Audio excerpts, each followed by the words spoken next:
hata mkitupa mawe, kura ya watu ya Narok mtafanyia nini? Si kura muko naye?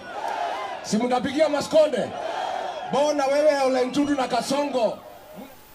Naam, karibu tena mtazamaji wangu kwenye Kenya News Update. Aliyekuwa naibu wa rais kiongozi Rigathi Gachagua amepanua siasa zake hadi kaunti ya Narok alipokuwa akimpigia debe Maskonde Douglas anayewania kiti cha MCA na chama cha DCP.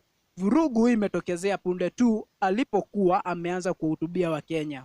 Kundi lililojawa na hasira linaloshukiwa kuwa njama ya kupangwa lilianza kumvamia, huku uoga ukiwaingia wafuasi wa chama hicho. Msukumano huu uliwafanya maafisa wa polisi kutumia nguvu zaidi ili kuwatawanya Wakenya waliojawa na ghadhabu, huku moshi wa vitoza machozi ukiwakera na kuwaliza. Mahangaiko haya yaliwapata na hivyo kusitisha shughuli za siku hiyo. Zidi kufuatilia YouTube channel yangu kwa habari zaidi na za kuaminika. Jina langu ni Erickson Kinyua. Masai oye! Narok oye! Maskonde oye! Maskonde ataingia. Hii ujinga mumefanya leo ndio itafanya Maskonde apite asubuhi.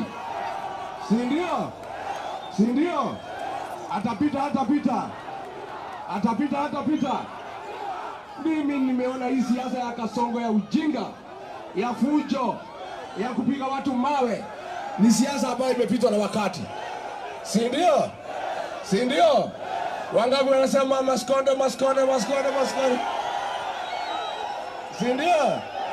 Si ndio? Sisi tutauzua hata mkitupa mawe, kura ya watu ya Narok mtafanyia nini? Si kura muko naye? Si mtapigia Maskonde?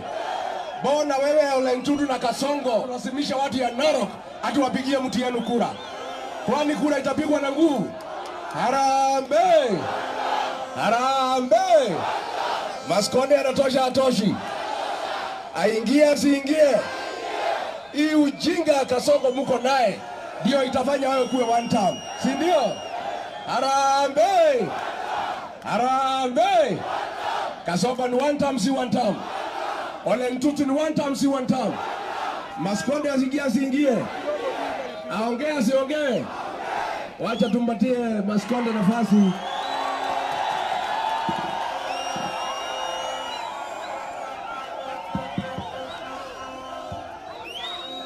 Salala. Ni nyinyi hawa? Ni nyinyi? Kujeni wananchi.